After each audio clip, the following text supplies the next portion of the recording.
دیکھو رسول اللہ صلی اللہ علیہ وسلم نے فرمایا لو انکم تتوکلون علی اللہ لرزقتم کما ترزق الطیر تغدو خماسا وتروح بطانا. کیا عجیب الفاظ ہیں. آپ صلی اللہ علیہ وسلم نے فرمایا اگر تم اللہ پہ ایسے توکل کرو جیسے توکل کرنے کا حق ہے. توکل کا مطلب اللہ کھلائے گا, کھلانے کی ذمہ داری اس نے لی ہے, ضرورتیں پوری کرنے کی ذمہ داری اس نے لی ہے. ایسے کرنا شروع کر دو, ٹینشن دل سے نکالو. ہر آدمی ٹینشن سے مرا جا رہا ہے نا, پتہ نہیں کیا ہو جائے گا کل, بچوں کی اسکول کی فیسیں بھر سکوں گا نہیں بھر سکوں گا, بیگم کے خرچے پورے کر سکوں گا نہیں کر سکوں گا. چھوڑو بھائی, یہ ٹینشن لینے کی نہیں ہے. آپ کہو کیوں نہیں ہے, گھر جائیں گے ٹینشن تو ملے گی نا وہاں سے. اس کا حل بتاتا ہوں میں ابھی آپ کو, اس کا حل بتاتا ہوں میں, پہلے یہ حدیث مکمل کر لوں. تو آپ صلی اللہ علیہ وسلم نے فرمایا اگر تم اللہ پہ ایسے توکل کرو جیسے توکل کرنے کا حق ہے, لرزقتم, تمہیں ایسے رزق ملے گا جیسے پرندوں کو ملتا ہے. فرمایا تغدو خماسن, جب پرندہ صبح گھر سے نکلتا ہے پیٹ اس کا خالی, اسے نہیں پتا آج میں نے ٹماٹر بیچنے ہیں, آج میں نے رکشہ چلانا ہے, کسی ملٹی نیشنل کمپنی میں میرا انٹرویو ہے, کیا کچھ بھی نہیں. صبح اس کو یہ بھی نہیں پتا ہوتا کس سمت میں جانا ہے میں نے, بس نکلتا ہے اللہ کا نام لے کے. آپ دیکھو یہاں کوے جو ہے نا, کوے, ایک دوست نے ہمیں بتایا کہ صبح سارے کوے یہاں سے سرجانی ٹاؤن کی طرف جا رہے ہوتے ہیں, اور ہم نے دیکھا کووں کے غول. عصر کے بعد مغرب سے پہلے آپ دیکھو گے پورے کوے واپس آ رہے ہوتے ہیں, پتہ نہیں صدر سے, لی مارکیٹ سے, جہاں کے بھی کوے ہیں نا. تو میں نے تو پہلے سمجھا تھا کہ سرجانی ٹاؤن میں کوئی ویکینسی نکلی ہوئی ہے کووں کے لیے, حقیقت ہے سارے یہاں سے ٹریولنگ کر کے جا رہے ہوتے ہیں. وہ ان کو کہیں وہاں شاید زیادہ کوئی مردار وردار پڑے ہوئے ہوتے ہیں, کچھ کچرا مچرا اور یہ سب چیزیں نا, تو کووں کو مخبری ہو گئی, کووں کو مخبری ہو گئی بھائی لی مارکیٹ میں مال ابھی نہیں ختم, شارٹ چل رہا ہے, ابھی کہاں مال ہے. صبح خالی پیٹ جاتے ہیں اور شام کو چھیچڑوں سے پیٹ ان کے بھرے ہوئے ہوتے ہیں. تو رسول اللہ صلی اللہ علیہ وسلم نے فرمایا تغدو خماسا وتروح بطانا, صبح پرندہ نکلتا ہے خالی پیٹ, شام کو آتا ہے پیٹ اس کا بھرا ہوا ہوتا ہے. آپ کہہ سکتے ہیں کہ صرف پیٹ ہی ہماری بنیادی ضرورت, بول لو نا بھائی, نہیں ہے, پیٹ ہی تھوڑی ہے. یہ ایک مثال ہے, پرندے کی ضرورت پیٹ, اور جب پرندے کی شادی کا ٹائم آتا ہے تو اس کی ضرورت گھر بھی ہے یا نہیں؟ کیا خیال ہے بھائی؟ جب پرندوں کی مادہ انڈے بچے دینے, کبوتر کو دیکھ لو نا, یہ تو جوڑے بنا کے رہتے ہیں کبوتر, انڈے بچے کا ٹائم آتا ہے تو کبھی دیکھا کبوتر ٹینشن میں کہ یار بحریہ ٹاؤن تو ہاتھ سے نکل گیا ہے بھائی, بحریہ ٹاؤن کے پلاٹ تو نکل گئے ہاتھ سے. اور سرجانی بھی گیا. ایک صاحب مجھے کہنے لگے, میں 15 سال پہلے کسی اسٹیٹ ایجنٹ نے مجھے کہا تھا کہ 6 پلاٹ سرجانی میں لے کے ڈال دو زندگی بن جائے گی. مجھے کہنے لگا یار اتنا افسوس ہو رہا ہے, میں نے اس کی بات پہ عمل نہیں کیا. تو میں نے کہا 10-15 سال تو زندہ رہے گا, ابھی تو نے ویسی قبر میں جانا ہے, عمل کر لیتا تو تجھے اسٹیٹ ایجنٹ کہہ رہا تھا 15 سال کے بعد تیری زندگی بن جائے گی, میں تجھے کہہ رہا ہوں 15 سال کے بعد تو مرے گا, بن کے بھی تو قبر میں جائے گا. 15 سال کے بعد جو ہے نا, تو وہ اسٹیٹ ایجنٹ کے 15 سال پرانی پیش گوئی پہ تو افسوس ہو رہا ہے, میں جو سچی مچی کی پیش گوئی کر رہا ہوں کہ تو مرے گا 15 سال میں, تیری ہڈیوں میں ابھی اتنا گودا نہیں ہے زندہ رہنے والا, اس پہ ٹینشن نہیں ہو رہی. اس کا مطلب بھول چکے ہیں موت کو. او بھائی 15 سال پہلے تو سرجانی میں 6 پلاٹ لیتا, آج عیش کرتا, تو وہ 15 سال کے بعد عیش کے قابل نہ رہتا. تو سوچ لے جو 15 سال بعد تو جو اینڈ سرجانی میں پلاٹ لے کے ہونا تھا وہ پلاٹ لیے بغیر بھی وہی اینڈ ہو رہے ہیں. تو ٹینشن کس بات کی بھائی؟ اور ٹینشن لے گا تو 15 سال کے بجائے 5 سال میں وہ انجام ہو جائے گا تیرا, جو 15 سال بعد ہونا تھا. تو میں یہ کر رہا تھا کہ پرندے کو جو رزق ملتا ہے صرف پیٹ نہیں بھرتا اس کا. جب پرندے کی شادی کا ٹائم آتا ہے, وہ بالغ ہوتا ہے, تو پیر بنتا ہے کبوتر کبوتری کا, چڑا چڑیے کا بنتا ہے نا جوڑا. نہ اس نے کہیں سے ڈپلوما حاصل کیا گھر بنانے کا ہے بھائی, نہ این ڈی یونیورسٹی میں وہ پڑھا ہے, کوئی انجینئرنگ نہیں, اس کو ہے کوئی انجینئرنگ, بولو بھائی. جس قسم کا گھر اس کو چاہیے فطرت اسے اس طرح کا گھر بنانا سکھا دیتی. کھجور کے درختوں میں سوراخ کر کے رہتے ہیں, اور آپ دیکھو یہ پرندے کیسے, یہ نر مادہ مل کے کیسے تنکے تلاش کر رہے ہوتے ہیں اور کیسے ان کو بہترین انداز سے پرو رہے ہوتے ہیں. ایسے نہیں کہ کوئی بھی کچرا اٹھا کے, ہم جب مرغیوں کے ڈڑبے بناتے ہیں نا تو کچھ بھی اٹھا کے ڈال دو اس کے اندر. پرندہ ایسا نہیں کرتا, بڑی تمیز سے بڑے خوبصورت انداز سے وہ گھونسلہ بناتا ہے, خوبصورت انداز سے, ایسا کہ وہ سردی گرمی سے بھی محفوظ رہے, دشمنوں کے شر سے بھی محفوظ رہے. بہت خوبصورت انداز سے وہ گھونسلے بناتے ہیں. تو آپ بتاؤ, انسان جو اشرف المخلوقات ہے, جس کے لیے اس کائنات کو بنایا گیا, اللہ اس کی گھر کی ضرورت پوری نہیں کرے گا؟ ہے بھائی. اصل میں آپ نے جس گھر کو ضروری سمجھا ہے وہ اللہ کی نظر میں وہ عیاشی ہے, وہ ضرورت نہیں ہے. وہ آپ کی بہت اوپر کا سوچ رہے ہیں آپ. لوگ کرائے کے گھروں پہ افسوس کرتے ہیں نا, اپنا گھر نہیں بنا سکے. بھائی گھر کی ڈیفینیشن یہ ہے کہ جیسے پرندہ جو گھر بناتے ہیں قیامت تک کے لیے نہیں بناتا, اسے فی الحال اپنی فیملی کو پالنے کے لیے ایک عدد ایسے گھر کی ضرورت ہوتی ہے جہاں بلی سے حفاظت ہو, جہاں سردی اور گرمی سے حفاظت ہو. اللہ کہتے ہیں تیری یہ بنیادی ضرورت ہے, چونکہ تو نسل بڑھا رہا ہے فطرت کی تکمیل کے لیے, تو اس گھر کی ضرورت پوری کرنا یہ کس کے ذمے ہے؟ یہ فطرت کے ذمے, جس کو جو خدا ہے, اصل میں خدا کے ذمے ہے. پرندہ نسل بڑھاتا ہے اس کائنات کی رنگینیوں کو برقرار رکھنے کے لیے, اپنے لیے نہیں. تو اب آپ بتاؤ, جب آپ کی نسل پیدا ہوگی جو مقصود کائنات ہو, تو گھر کی بنیادی ضرورت خدا نے اپنے ذمے لی ہے کہ نہیں لی ہے؟ وہ پرندوں کی ضرورتیں پوری کر رہا ہے اور انسان کو ٹینشن میں ڈال دے. تو یہ آپ کی بنائی ہوئی ٹینشن ہے, یہ خدا کی دی ہوئی ٹینشن نہیں ہے. یہ اللہ کی طرف سے عطا کردہ ٹینشن نہیں ہے, یہ آپ کی ٹینشن ہے جو آپ نے اپنے اوپر مسلط کر لی. پرندہ جو گھر بناتا ہے وہ بھی کرائے کا گھر ہوتا ہے, اس کا ذاتی نہیں. کرائے کا مطلب نکلنا ہے اس نے یہاں سے, ہمیشہ کے لیے تھوڑی ایک ہی جگہ گھونسلہ. پھر جب اس کے انڈوں سے بچے نکلتے ہیں, ایک تو 12 گھنٹے کی ڈیوٹی ہوتی ہے کبوتر اور کبوتری کی. 12 گھنٹے کبوتر, یہ شکر کرو اللہ نے مردوں میں ایسا نظام نہیں رکھا, یہ اللہ کا بڑا فضل ہو گیا. ہمارے یہاں خواتین ہی پالتی ہیں, مرد کا کام ہے شیلٹر دینا, تحفظ دینا, خرچہ اٹھانا. 12 گھنٹے کبوتر بیٹھے گا اور 12 گھنٹے کبوتری. اب کمانے کا ٹائم کم ہو گیا, کیا خیال ہے؟ پہلے 12 گھنٹے دن میں کمانے میں لگ رہے تھے ان کے, اور رات میں آرام میں. ایسا ہی ہے نا. اب ذمہ داری بڑھ گئی, کمانے کے لیے ٹائم کم ہو گیا. ذمہ داری کیا بڑھ رہی ہے؟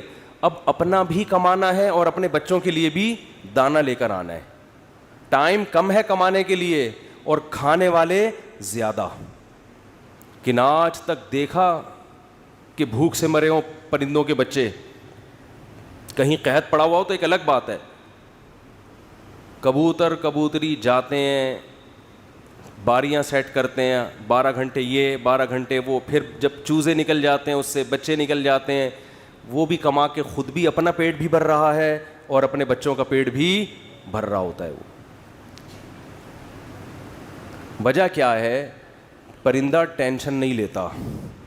اگر ٹینشن لینا شروع کر دے نا کہ یہاں پلاٹ کیوں نہیں بنا, یہاں گھر کیوں نہیں بنا, تو پرندہ بچے پیدا کرنا ہی چھوڑ دے. جیسے کہ آج گوروں نے چھوڑ دی ہیں, انگریزوں نے چھوڑ دی ہے نا. کتے پال رہے ہیں, وہ کتے کیوں پالتے ہیں؟ وہ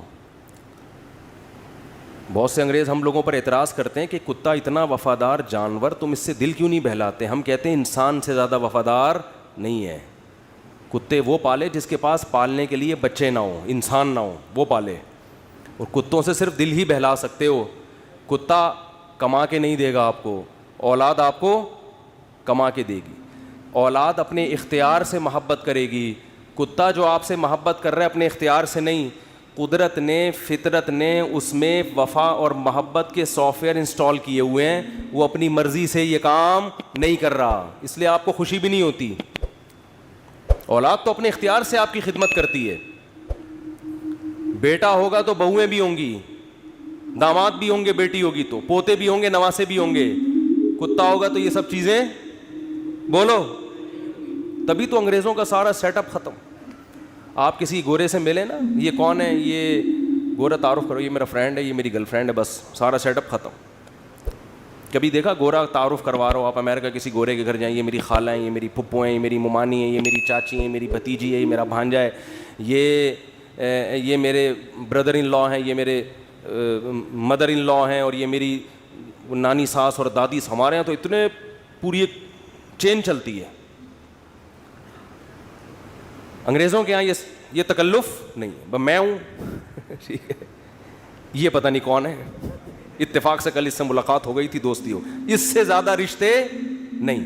ایک عدد اماں ہوتی ہیں, وہ بھی اولڈ ہاؤس میں. وہ بھی کہاں ہیں؟ اولڈ ہاؤس میں. تو وہ کتے اس لیے پالتے ہیں, اس لیے نہیں پالتے کہ وہ کتوں کی وفا سے ان کو بڑا اچھا لگتا ہے, اتنے وفادار ہیں. کتوں سے ہی سبق سیکھ لینا چاہیے انگریزوں کو کہ کتے تمہارے ساتھ وفا کر رہے ہیں, تم اپنے باپ کے ساتھ وفا نہیں کر رہے. سمجھ رہے ہو نا, یہ تمہارے ساتھ وفا کر رہا ہے اور تم اپنے باپ کو اولڈ ہاؤس میں جمع کرا رہے ہو. کتا نہیں جمع کرائے گا بڑھاپے میں تمہیں, وہ کہے گا جیسا بھی ہے برداشت کروں گا. غیر مسلموں کی جو خوبیاں ہیں نا, وہ اول نظر میں, پہلی نظر میں آپ کو, بعدین نظر میں بہت زبردست لگیں گی. جب آپ ان کی گہرائی میں جاؤ گے تو آپ کو لگے گا ان تلوں میں تیل نہیں ہے. یہ صرف اوپر اوپر کے اخلاق ہیں. میں اکثر ایک بات کہتا ہوں نا, کہ لوگ اکثر ہمیں کہہ رہے ہوتے ہیں کہ انگریزوں کے اخلاق بہت اچھے, تھینک یو, بات شروع کرنے سے پہلے 3 دفعہ تھینک یو. جیسے ہمارے کوئی وظیفہ جب بتایا جاتا ہے نا, تو شروع میں اول آخر 11 دفعہ درود شریف پڑھیں. تو انگریز بھی جب کوئی بات کرے گا تھینک یو سے شروع کر کے تھینک یو پہ ختم. اور ہمارے ہاں گالیوں سے شروع کر کے درمیان میں بھی گالی اور آخر میں بھی گالی. اتنا وہ تھینک یو نہیں کہتا جتنی ہمارے ہاں گالیاں ہیں. لوگ مجھے کہتے ہیں مفتی صاحب آپ پھر بھی کہتے ہو مسلمان اچھے ہیں, اتنی گالیاں دے رہے ہیں صبح شام, پھر بھی اچھے ہیں. اور انگریز ہر بات میں مسکراتا ہے, تھینک یو, پھر بھی. میں کہتا ہوں بھائی وہ تھینک یو پہ پیسے خرچ نہیں ہو رہے. ہم جب گھر میں جاتے ہیں تو ہم سے جو گھر والوں کے, بیگموں کے مطالبے ہوتے ہیں نا, گورا یہ مطالبے افورڈ بولو نہیں کر سکتا. ہم گھر والوں کو گھر مہیا کرنا کس کی ذمہ داری ہے؟ یہ جو بحریہ ٹاؤن کے پلاٹ کے لیے مچل رہا ہوتا ہے تو بیگم کی وجہ سے ٹینشن میں ہوتا ہے. بیوی نہ ہو تو روڈ پہ بھی زندگی گزر جاتی ہے. گھر کروڑوں روپے کا گھر لے کے دے گا, بچوں کے لیے پراپرٹی خرید رہا ہوگا, میں مر گیا تو بچوں کا کیا ہوگا. انگریز کرتا ہی ہے کہ میں مر گیا تو بچوں کا کیا ہوگا, کہ گورنمنٹ پالے گی, میں تھوڑی پالوں گا. ہمیں پتا ہے کہ بھائی ہم نے انتظام کر کے جانا ہے ان کے لیے. پھر محلے کے خراب لڑکوں کے ساتھ تو نہیں بیٹھ رہا, صبح شام یہ ٹینشن. دعائیں کرا رہے ہوتے ہیں مولوی صاحب کے پاس, مولوی صاحب دعا کرو میرا بچہ آج کل چرسیوں میں اٹھ رہا بیٹھ رہا ہے, دعا کرو کچھ انسان کا بچہ بن جائے. گورے کو یہ ٹینشن ہوتی ہے. کبھی دیکھا گورا پادری کے پاس گیا ہو کہ میرا بچہ جو ہے وہ چرسیوں میں آج کل بیٹھ رہا ہے؟ پادری کہے میں تو خود پیتا ہوں. پادری کہے گا میں تو خود پیتا ہوں, پی لیا تو کیا ہو گیا, کیا کر لے گا. وہ تو ٹینشن فری لوگ ہیں بھائی, ریلیشن ہی نہیں ہے ان کا. پھر بیگم کے بھائی گھر میں آ رہے ہیں تو اس کو پوچھا کیوں نہیں. ایک صاحب نے بتایا میرا اتنا پھڈا ہو گیا گھر میں, ایک دن میرا سالہ آ گیا, میں کہیں دماغ میرا حاضر نہیں تھا, میں نے اس کو چائے کا پوچھنا بھول گیا. میں کہہ رہا ہے جو میری بیگم نے ہنگامہ کیا ہے کہ میرے بھائیوں کو پوچھتے نہیں ہو اتنی. اور یہ عورت کے لیے ٹینشنیں اٹھا رہا ہے مرد. کس کے لیے؟ عورت کے لیے. گرل فرینڈ نہیں رکھی ہوئی اس نے, پوری زندگی کی ٹینشن. اس کے باپ کو بھی باپ بنا لیا, اس کی ماں کو کیا بنا لیا, اپنے ابا بھی تھے. اپنی انگریز اپنے ابا اماں کو اولڈ ہاؤس میں جمع کر رہا ہے. ہمارے سچی مچی کے ابا اماں پہلے سے تھے, ہم نے جناب ایک مدر ان لا اور فادر ان لا کو بھی لے لیا ہم نے. وہ کہہ رہے ہیں ہم ایک باپ سے تنگ ہیں, تم 2 باپ پال رہے ہو یار. اور میرے فلسفے پر عمل کرے تو 5 باپ, اگر میرے فلسفے پر آ جائے 5 عدد مائیں اور 5 عدد باپ, اور ہول سیل کے حساب سے سالے. سالوں کی تو کوئی انتہا ہی نہیں ہے نا. گرل فرینڈ کا بھائی آپ کے معاملات میں دخل اندازی بولو نہیں کرے گا کہ تم نے قائد اعظم کے مزار کا ٹائم لیا ہوا تھا, پہنچے کیوں نہیں. کبھی ہوتا گرل فرینڈ کا بھائی آپ کو فون کرے, یار میری سسٹر سے تمہاری دوستی اور تم ٹائم پر اس کو دے نہیں رہے. اس لیے گورا گرل فرینڈ رکھتا ہے. مسلمان نکاح کر کے ٹینشن لیتا ہے. جب آپ نے نکاح کر کے کسی عورت کو گھر لے آئے, ٹائم پہ گھر نہیں آ رہے, سالے کا فون آئے. سبھی تو اس کو سالہ کہتے ہیں, کباب میں ہڈی. سالے کا فون آئے گا تو آدمی جل کے کیا کہتا ہے, کہتا ہے سالے کا فون آ گیا, کہتا ہے نا, تو سالے کا فون آ گیا. میرے سامنے جھگڑے آتے ہیں, لوگ لڑ رہے ہوتے ہیں اپنے بہنوں ہی سے. ابے ہم نے تجھے اپنی بہن اس لیے دی تھی کہ تو ٹائم نہ دے, تو سارا دن گٹر کے ڈھکن پہ بیٹھا رہتا ہے باہر, 2 بجے اٹھ کے آتا ہے, اس لیے دی تھی. لوگ کہتے ہیں نا, یہ ٹینشن بھی کون اٹھا رہا ہے؟ مسلمان مرد ہے بھائی. کون اٹھاتا ہے یہ؟ پھر وہ اپنے بوڑھے باپ کو بھی پال رہا ہے, خرچہ کر رہا ہے, بوڑھی ماں کو بھی پال رہا ہے, بیوی کی بھی سن رہا ہے, بچوں کی بھی سن رہا ہے. اس کے بعد میرے بھائی تھینک یو اگر نہیں بھی کہتا تو کوئی اتنا بڑا مسئلہ بولو نہیں. لاکھوں روپے گھر پہ خرچ کر رہا ہوتا ہے وہ, تو گالیاں تو بنتی ہیں نا, پھر دینی نہیں چاہیے. وہ معین اختر صاحب کا پروگرام تھا نا, کئی دفعہ بیان کر چکا ہوں, وہ انور مقصود کے ساتھ. تو انور مقصود نے معین اختر سے پوچھا کہ آپ کے ماموں کیا کرتے ہیں. پہلے معین اختر سے پوچھا کہ کیسا چل رہا ہے. انہوں نے کہا کہ اللہ کا شکر ہے, نلکوں میں پانی آ رہا ہے, لوڈ شیڈنگ بھی نہیں ہے, سب سیٹ چل رہا ہے. اس نے کہا پہلے پاکستانی ہیں جو اتنے اچھے حالات بتا رہے ہیں, کہاں رہتے ہیں؟ اس نے کہا دبئی میں رہتا ہوں میں. اس نے کہا دبئی میں رہتا ہوں. پھر اس نے پوچھا کہ آپ کے ماموں کیا کرتے ہیں؟ اس نے کہا گالیاں دیتے ہیں. ماموں کا کام صبح سے شام کیا ہے؟ حالات ایسے ہیں نا, حالات ایسے ہیں کہ ماموں کا کام صبح سے شام سوائے گالیاں دینے کے. انگریز کچھ دن یہاں رہ کے جائے, جیسے معین اختر کے ماموں گالیاں دیتے تھے نا, انگریز انگلش میں ایسی گالیاں دے گا. کچھ دن یہاں رہے تو صحیح, یہ تو ہمارا حوصلہ ہے. تو اس نے کہا گالیاں کیوں دیتے تھے؟ اس نے کہا مالک مکان پانی کے پیسے لینے آ گیا, تو ماموں اس کو لے گیا, بولا تو ایک لوٹا بھر کے دکھا. پانی ہے نہیں, پانی کے پیسے لینے آ رہے, تو ایک لوٹا بھر کے دکھا. کہہ رہے بیٹھے بیٹھے لائٹ چلی گئی, تو ماموں نے بلب کے رشتہ داروں کو گالیاں دینا شروع کر دی. بلب کے رشتہ داروں کو. تو ہم جس ماحول میں رہتے ہیں, مسلمان کا بہت بڑا ظرف ہے. وہ ایک عورت کے لیے بڑی قربانیاں دیتا ہے, بڑی اس کو عزت کے ساتھ گھر میں لے کر آتا ہے. اس کے بچوں کی کفالت, اس کے باپ کو عزت دینا, اس کے بھائیوں کو عزت دینا, اس کی ماں کو عزت دینا. تو میرے بھائی اس کے بعد اگر 4-6 گالیاں کبھی وہ نکال دے, تو ہمارے نبی صلی اللہ علیہ وسلم نے عورت کو حکم دیا ہے کہ وہ اپنے شوہر کی فرما برداری کرے. نبی نے کیا فرمایا؟ یکفرن العشیر, شوہر کی نافرمانی کرتی ہیں. وہ نافرمانی کیا؟ فرمایا ساری زندگی احسانات کرتا رہے گا, اگر کبھی اونچ نیچ ہو جائے تو عورت جواب میں کہتی ہے ما رأیت منک خیرا قط, اللہ کی قسم میں نے تجھ سے کبھی کوئی خیر نہیں دی. میں تو آپ سے شادی کر کے پچھتا رہی ہوں, اور پچھتاتی بھی 3 بچے پیدا ہونے کے بعد ہیں. کہ جب آدمی کے پاس اس سوال کا کوئی جواب بنے ہی نہیں کہ اب پچھتا رہی ہے, تو بھائی ریورس بچے کہاں لے کے جاؤں گا میں. وہ صبر کے علاوہ اس کے پاس کوئی آپشن نہیں ہوتا. تو ایسے میں اگر انگریز یہ ٹینشنیں اٹھائے, بوڑھے باپ کی بھی, بوڑھی ماں کی بھی, اور بیوی کی بھی, اور بچوں کی بھی, اور سالوں کی بھی, اور ساس کی بھی, اور سسر کی بھی, پھر دیکھنے تھینک یو سے بات کیسے شروع کرتے ہیں, اور تھینک یو پہ کیسے. وہ ایک صاحب کہنے لگے یار اتنے اچھے اخلاق ہیں. میں نے کہا کسی انگریز سے بولو 50 روپے دے, گالی دے دے مجھے یہ تھینک یو نہیں چاہیے. وہ کہے گا 50 روپے نہیں دوں گا, تھینک یو جتنا لینا ہے. یہ فری پھوکٹ کا تھینک یو ہے بھائی, یہ فری پھوکٹ کا تھینک یو ہے. ایک دھیلے کا خرچہ اٹھانے کے لیے تیار نہیں ہے کسی کا بھی. تو خیر میں جلدی سے بات کو سمیٹ کے ختم کروں, وقت پورا ہو رہا ہے. تو رسول اللہ صلی اللہ علیہ وسلم نے فرمایا پیسہ کمانے سے منع نہیں, پیسے کو مسلط کرنے سے منع کیا. ہدف یہ نہ بناؤ. دیکھو پرندہ یہ نہیں کرتا کہ اللہ پہ توکل کرے تو اب گھونسلے میں ہی دھرنا مار کے بیٹھ گیا, میں نے صبح جانا ہی نہیں ہے. یہ کوے جتنے ہیں نا یہ وہیں بیٹھ گئے, لیاری میں بیٹھ گئے اور سرجانی ٹاؤن میں بیٹھ گئے کہ چھوڑو یار اللہ پہ توکل کرنا ہے, رزق خود بخود یہیں آئے گا.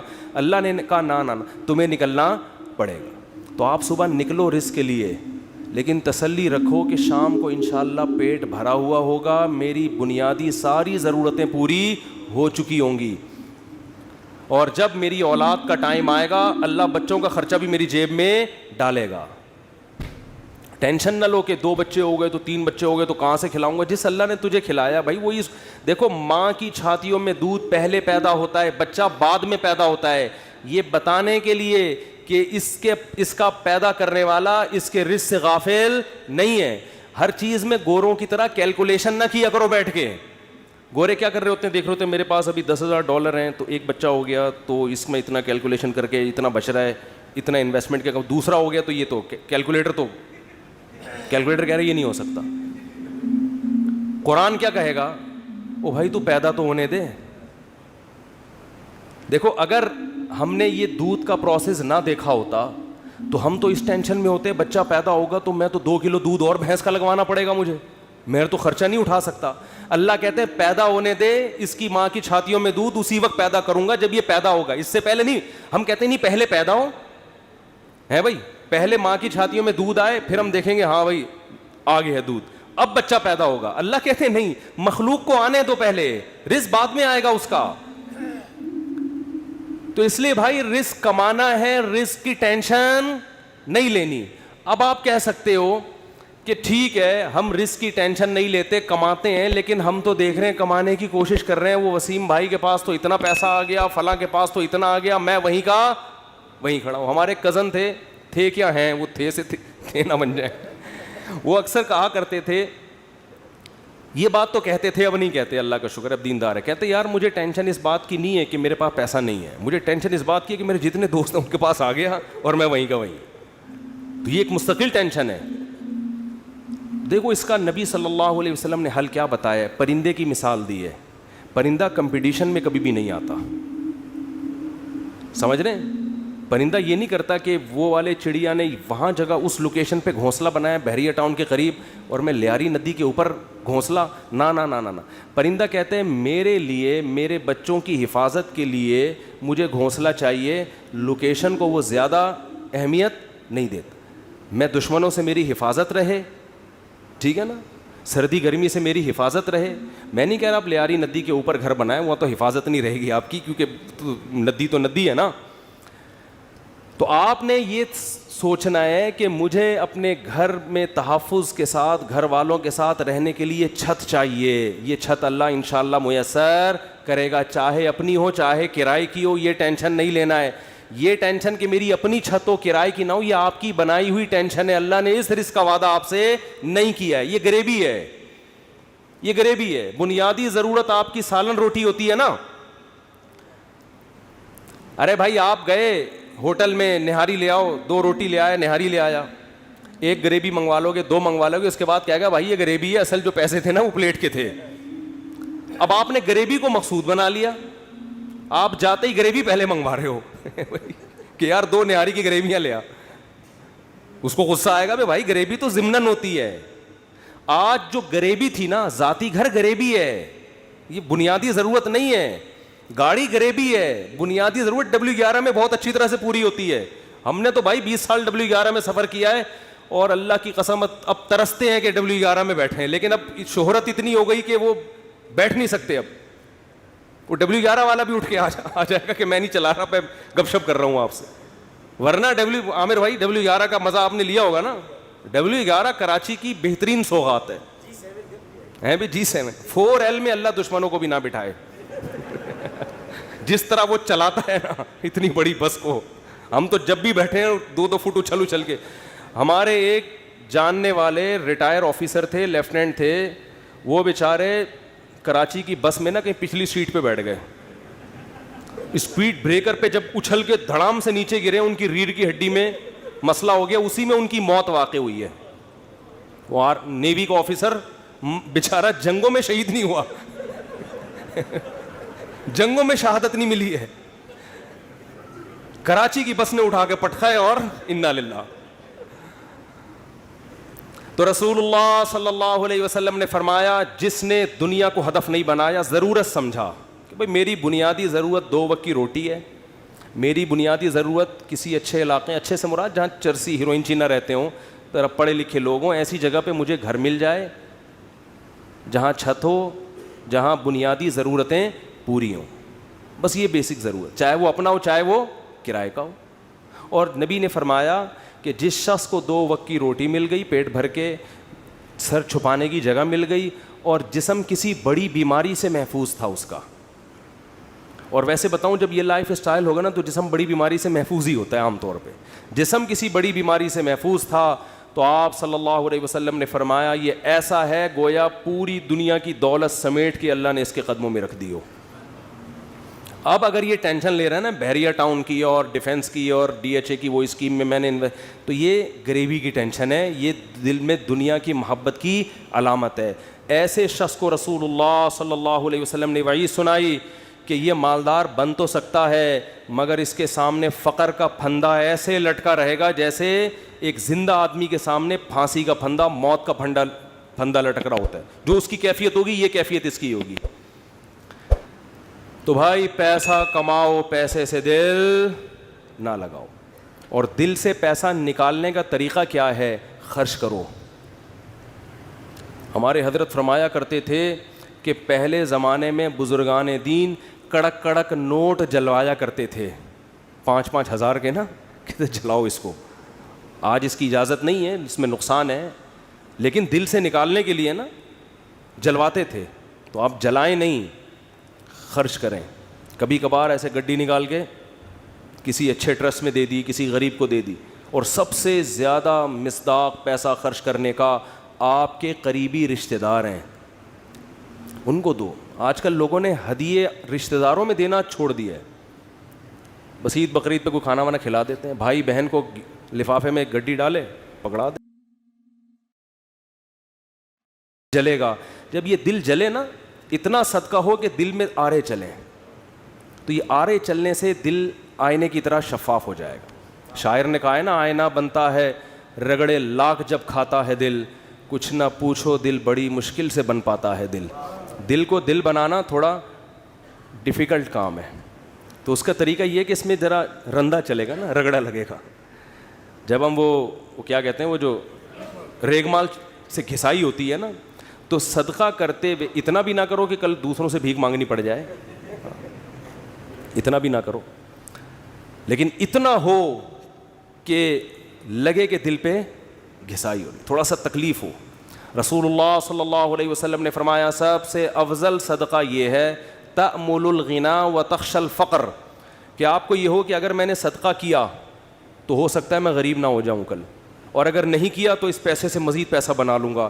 اس کنڈیشن میں جب آپ صدقہ کرو گے تو نبی نے فرمایا یہ صدقہ سب سے افضل ہے. اس میں آپ کا دل بہت جلتا ہے, اور اللہ کا وعدہ ہے کہ جو اللہ کے لیے دیتا ہے وہ غریب تو ہوتا ہی نہیں ہے. صدقے سے کبھی مال ہم نے کبھی نہیں کسی سخی آدمی کو غریب ہوتے دیکھا. تو اس سے دنیا کی محبت کم ہوگی. حدیث مکمل کر کے بس بیان ختم کرتا ہوں.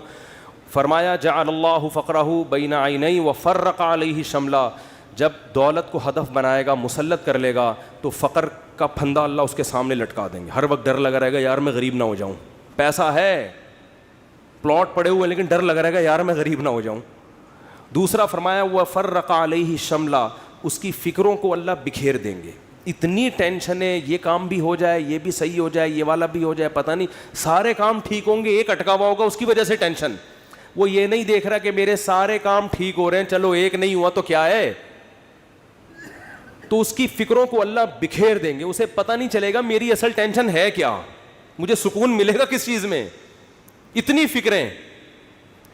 اور فرمایا وَلَمْ يَأْتِهِ مِنَ الدُّنْيَا إِلَّا مَا قُدِّرَ لَهُ, اور جس دنیا کے پیچھے بھاگ رہا ہے ضروری نہیں کہ وہ بھی مل جائے, ملے گی اتنی جتنی اس کے مقدر میں اللہ نے لکھ دی ہے. یہ جو دنیا کے پیچھے بھاگ رہے ہوتے ہیں تو سب کو پیسہ تھوڑی مل جاتا ہے. بہت سے تو وہی موت تک روڈیں ہی ناپتے رہتے ہیں, سڑکیں ناپتے رہتے ہیں, ہاتھ میں کچھ بھی نہیں آتا ان کے. فرمایا ملے گا اتنا جتنا اللہ نے لکھ دیا, تو ٹینشن لینے سے کوئی فائدہ نہیں ہے. تو ٹینشن نہیں لو بھائی. آپ کو کیوں نہیں بھائی آپ کو صبح آپ نے پراٹھا کھا لیا انڈے کے ساتھ, دوپہر کھانا مل گیا, رات کھانا مل گیا, ضرورت تو 2 وقت کی تھی, مل 3 وقت رہا ہے, انجوائے کرو, مزہ ہے. کیا خیال ہے بھائی؟ ہاں بیگم ٹینشن دیتی ہے, یہ بڑا مسئلہ ہے نا شادی شدہ آدمی. تو اس کو بولو بھائی جو نبی صلی اللہ علیہ وسلم کی سنت ہمارے سامنے, آپ صلی اللہ علیہ وسلم کی امہات نے, ہماری امہات نے, آپ کی ازواج نے جب نبی سے یہ فرمایا کہ ہم اس غربت میں گزارا نہیں کر سکتی, تو آپ صلی اللہ علیہ وسلم فرمایا بھائی میں تو اسی طرح مسکین ہوں, تو تعالینا امتعکن و اسرحکن سراحا جمیلا، کہ آؤ میں تمہیں نکاح سے فارغ کر دیتا ہوں، پھر جاؤ جس سے مالدار سے نکاح کر کے رہنے رہو. تو یہاں بھی ٹینشن لینے کا بولو نہیں. اپنی طرف سے کوتاہی نہیں کرو. یہ نہیں کہ ادھر پیسے لاکر میں چھپا کے رکھے ہوئے ہیں بینکوں میں اور بیگم کو یہ بتا رہے جیسے میرے پاس کھانے کو روٹی نہیں ہے، یہ ناجائز ہے، یہ حرام ہے. اگر واقعی قدرت کی طرف سے آپ غریب ہو گئے تو بیگم کو 2 لفظوں میں بتا دیں، بیگم صاحبہ یہی میرے پاس آمدن ہے، اتنی میری تنخواہ ہے، اس میں اتنے ہی انڈے آ سکتے ہیں، اس سے زیادہ میں سٹی اسکول بیکن ہاؤس میں بچوں کو نہیں پڑھا سکتا، رہنے رہو ورنہ پتلی گلی سے نکلو. تو ٹینشن تو لینی نہیں ہے نا. خامخواہ کی ٹینشنیں کیوں مسلط کی ہوئی ہیں؟ لوگوں میں بدنام ہو جائیں گے، یہ بھی بڑا ایک مسئلہ ہوتا ہے. لوگ کہیں گے، دیکھو لوگوں کو خوش کرنے کے چکر میں رہو گے. یہ کبھی بھی گدھے والا قصہ سنا دوں اگر آپ اجازت دیں؟ ٹائم ہو گیا ان کی وجہ سے آج تھوڑا سا 5 منٹ. وہ ایک آدمی جو تھا، بڑی عمر کا آدمی، اپنے بیٹے کے ساتھ گدھے پہ بیٹھ کے سفر کر رہا ہے. لمبا سفر تھا، باپ گدھے پہ بیٹھ گیا، بچہ آگے آگے. تو لوگوں نے کہا دیکھو باپ ہونے کا ناجائز فائدہ اٹھا رہا ہے، خود گدھے پہ بیٹھا ہوا ہے، بچے کو، چھوٹے معصوم بچے کو پیدل کیا ہوا ہے اس نے، بے ادب بنا رہا ہے اپنی اولاد کو، پہ ترس نہیں کھا رہا. معصوم بچہ ہے، بھائی تو باپ ہے، ایجڈ، ٹھیک ہے، تیرا کمزور تو نہیں ہے نا. چھوٹے بچے کو تو نے ایسے معصوم بچے پہ ترس کھانے کے بجائے باپ ہونے کا ناجائز فائدہ. جب لوگوں نے تانے دیے، اس نے کہا چلو میں نیچے آ جاتا ہوں، بچے کو اوپر بٹھا دیتا ہوں. بچے کو جب اوپر بٹھایا تو لوگوں نے کہا ابھی سے بے ادب بنا رہا ہے بچے کو، تمیز نہیں سکھا رہا.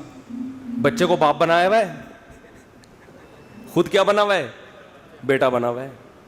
تو یہ بچہ بڑا ہو کر اس کا گریبان پکڑے گا. تو اس نے کیا کیا، اس نے کہا چلو یار دونوں ہی بیٹھ جاتے ہیں. دونوں بیٹھ گئے. لوگوں نے کہا گدھا ایک ہے، بندے 2 بیٹھے ہوئے ہیں. گدھا ایک ہے، بندے 2 بیٹھے ہوئے ہیں. ترس نہیں آ رہا جانور کے، گدھے کے گدھا ہونے کا ناجائز فائدہ اٹھا رہے ہیں.